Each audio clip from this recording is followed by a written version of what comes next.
ನಮಸ್ಕಾರ ರೀ ಸತ್ಯನವ್ರ. ನಮಸ್ಕಾರ ರೀ. ಈಗ ಸರ್ಕಾರ ವಿದ್ಯುತ್ ಖಾಸಗೀಕರಣ ಮಾಡೋದಲ್ಲ, ಅದ್ರ ಬಗ್ಗೆ ಏನು ಹೇಳ್ತೀರಿ ನೀವು? ಅದ್ರೇನು ಮಾಡಿದ್ರೆ ಒಳ್ಳೇದಾಗ್ತದೆ, ರೈತರಿಗೆ ಏನು ಉಪಯೋಗ ಆಗ್ತದೆ, ಉಪಯೋಗ ಆಗಲ್ಲ? ಖಾಸಗೀಕರಣ ಆದ್ರೆ ಉಪಯೋಗ ಹಂಗಾಗ್ತದೆ ರೀ. ಹಾಂ, ಎಲ್ಲ ಒಟ್ಟು ರೈತರ ಮೇಲೆ ಹೇರಿದು ಬಿಟ್ರೆ ಜೀವನ ನಡೆಸೋದು ಹೆಂಗೆ ರೈತರು? ಹೆಂಗೆ ಈಗ ಕರೆಂಟ್ ಈಗ ಫ್ರೀಯಾಗಿ ಸರ್ಕಾರದಂತ ಫ್ರೀಯಾಗಿ ಪಡಿತೀರಿ, ಈಗ ನಾಳೆ ಖಾಸಗಿ ಬರ್ತಂದ್ರೆ ಹೆಂಗಾಗ್ತದೆ? ಎಲ್ಲದ್ರ ಮೇಲೆ ಹಣ ಇದು ಮಾಡೋದ್ರಿಂದ ರೈತರು ಎಲ್ಲ ಬೀದಿ ಪಾಲು ಆಗ್ತಾರೆ ನೋಡಿ. ಈಗೇ ಎಷ್ಟೋ ರೈತರು ಆತ್ಮಹತ್ಯೆ ಮಾಡ್ಕೋತಾರ. ಮತ್ತು ಈಗ ಒಂದಿಟ್ಟು ಖಾಸಗೀಕರಣ ಆದ್ರೆ, ಇದ್ದದ್ದು ಒಂದಿಟ್ಟು ಖಾಸಗೀಕರಣ ಆದ್ರೆ ರೈತರ ಮೇಲೆ ಭಾಳ ಇದು ಆಗಿಬಿಡ್ತದೆ ಪರಿಸ್ಥಿತಿ. ಈಗ ಮಳೆ ಬರ್ಲಿಕ್ಕದ, ಎಲ್ಲ ಪರಿಸ್ಥಿತಿ ಗಂಭೀರ ಅದ ಈ ಕಡೆ.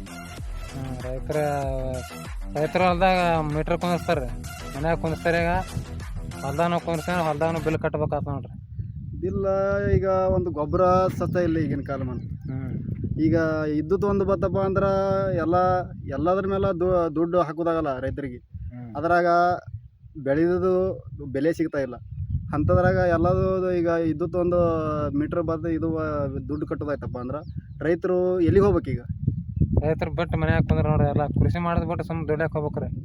ರೈತರು ಏನು ಲಾಭ ಉಳಿಯಲ್ರಿ. ಲಾಭ ಏನು ಈಗ ಹಾಕಿದ ದುಡ್ಡು ಬರ್ತದ ಗ್ಯಾರಂಟಿ ಇಲ್ಲ. ಗ್ಯಾರಂಟಿ ಇಲ್ರಿ, ಅರ್ಧಕ್ಕರ್ಧನೂ ಬರಲ್ಲ, 20% ಬರಲ್ಲ. ಏನು ಗ್ಯಾರಂಟಿ ಇಲ್ಲ. ಬಂದಿಂದೇ ಬಂತಪ್ಪ ಅಂದ್ರೆ ಅವಾಗ ಬಂದದ. ನಂಗೆ ಸರ್ಕಾರಕ್ಕೆ ಹ್ಯಾಂಗ ಮಾಡ್ಬೇಕು? ಇಂಥ ಸರ್ಕಾರ ಬಂದ್ರೆ ಇಂಥ ಸರ್ಕಾರ ಏನು ಆಯ್ಕೆ ಮಾಡ್ತಾರೆ ಏನ್ರಿ ಇದು ಮಾಡ್ತಾರೆ? ಏನು ಹಾಕಿ ಕಳಿಸಿವಿ. ಮತ್ತು ಒಂದು ರೈತರಿಗೆ ಏನು ಸ್ವಲ್ಪ ಲಾಭ ಆಗ್ತದೆ ನಾವು ಆಸೆ ಇಟ್ಟಿರ್ತೀವಿ. ಈಗ ಒಂದು ಸ್ಥಾನದಲ್ಲಿ ಕೂತು ಅವರೇ ರೈತರಿಗೆ ಕುತ್ತಿಗೆ ಹಿಗಿಸೋ ಪ್ರಯತ್ನ ಮಾಡಿದ್ರೆ ಮತ್ತು ನಾವು ಏನು ಮಾಡೋದು? ಈಗ ನೀವು ಯುವಕರಿಗೆ ಏನು ಹೇಳಕ್ಕೆ ಇಷ್ಟಪಡ್ತೀರಿ? ನೀವು ಎಂಥ ನಾಯಕರನ್ನ ಆಯ್ಕೆ ಮಾಡ್ಲಿಕ್ಕೆ ಇಷ್ಟಪಡ್ತೀರಿ?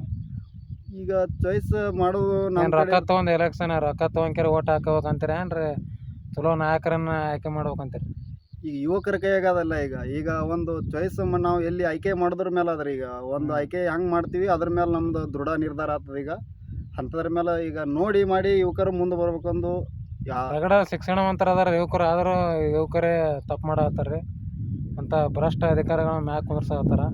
ಅಂಥದ್ರಾಗ ಹೆಚ್ಚಾಗ್ಯದ್ರಿ ರೊಕ್ಕ ದಾರು ಹೆಂಡ ಅದಕ್ಕೆ ಅದ್ರ ನೋಡಿ ಅಂತ ರಾಜಕಾರಣ ಮ್ಯಾಗ ಕೂತಾರೆ. ಇದೇ ಪರಿಸ್ಥಿತಿ ಅವ್ರಿ. ಅದೆಲ್ಲ ಯುವಕರಿಗೆ ಮನವಿ ಮಾಡಿದೆ ಏನಂದ್ರೆ, ರೊಕ್ಕ ನೋಡಿ ಇದು ಮಾಡಬೇಡ್ರಿ, ಎಲೆಕ್ಷನ್ ಮಾಡಬೇಡ್ರಿ. ವ್ಯಕ್ತಿ ಅವನ ಕೆಲಸ ನೋಡಿ ಎಲ್ಲ ಓಟ್ ಹಾಕ್ರಿ. ಯಾವನವ್ರು ಒಳ್ಳೆ ಕೆಲಸ ಮಾಡ್ತೀನಿ ನಾನು ಅಂಥ ರಾಜಕಾರಣಿಗಳಿಗೆ ಮುಂದೆ ತನ್ರಿ. ಅದರ ಉತ್ತರ ಕರ್ನಾಟಕ ಅಂತ ಒಂದು ನೀರಿನ ಇದು ಇಲ್ಲ, ನೀರಾವರಿ ಇಲ್ಲ. ಈ ಬೆಳೆ ಮಳೆ ಮೇಲೆ ಎಲ್ಲ ಅವಲಂಬಿತವಾಗಿದೆ. ಹಾಗಾಗಿ ಎಲ್ಲ ಉತ್ತರ ಕನ್ನಡ ಜನ ಅಂತಾರೆ ಬೀದಿ ಪಾಲು ಬರೋದು ಹಂಗಾಗಿಬಿಟ್ಟದ. ಎಲ್ಲ ರಾಜಕಾರಣಿಗಳು ಬರೀ ಬೆಂಗಳೂರು ಅಂಥ ಸಿಟಿನೇ ಇದು ಮಾಡ್ಬೇಕತ್ತಾರೆ. ಈಗ ಬಿಡದಾಗ ಹೋಗ್ಯಾರ, ರೈತರ ಹೊಲ್ದಾಗ ಹೋಗಿ ಸಿಟಿ ಮಾಡ್ಬೇಕಂತಾರೆ ಮಕ್ಕಳು. ಇಲ್ಲಿ ಉತ್ತರ ಕನ್ನಡದಾಗ ಬರ್ರಿ, ರಗಡ ಭಾಳ ಬುದ್ಧಿ ಭೂಮಿ ಅದ, ಇಲ್ಲಿ ಮಾಡಬರ್ರಿ. ಅಲ್ಲೇ ಯಾಕೆ ಹೊಂಟಿರಿ? ಅವ್ರಿಗೆ ಏನು ಬೇಕಾಗಿದಂದ್ರ ಈಗ ಭೂಮಿ ಈಗ ಜಾಗ ಅಲ್ಲಿಗೆ ಅಂತ ಟಾರ್ಗೆಟ್ ಮಾಡತ್ತಾರ ಅವರು. ಈಗ ರಾಜಕಾರಣಿಗಳು ಈಗ ಹೆಂಗಂದ್ರೆ ಅವ್ರಿಗೆ ಲಾಭ ಬೇಕಾಗ್ಯದ, ನಮ್ಗೆ ಲಾಭ ಬೇಕಾಗಿಲ್ಲ ಅವ್ರಿಗೆ. ಈಗ ನಮ್ಗೆ ಒಂದು ಜಾಬ್ ಸಿಗ್ತದ, ಈಗ ಯುವಕರಿಗೆ ಇದು ಆತತೆ ಮಾಡಲ್ಲ ಅವರು. ಅವ್ರದ್ದೇ ಆದ ಅವ್ರಿಗೆ ಒಂದು ಲಾಭ ಸಲುವಾಗಿ ಮಾಡಕತ್ತಾರ ಅವ್ರು. ಅಷ್ಟೇ ಐತೆ ಅವ್ರದ್ದು ರಾಜಕಾರಣಿದು.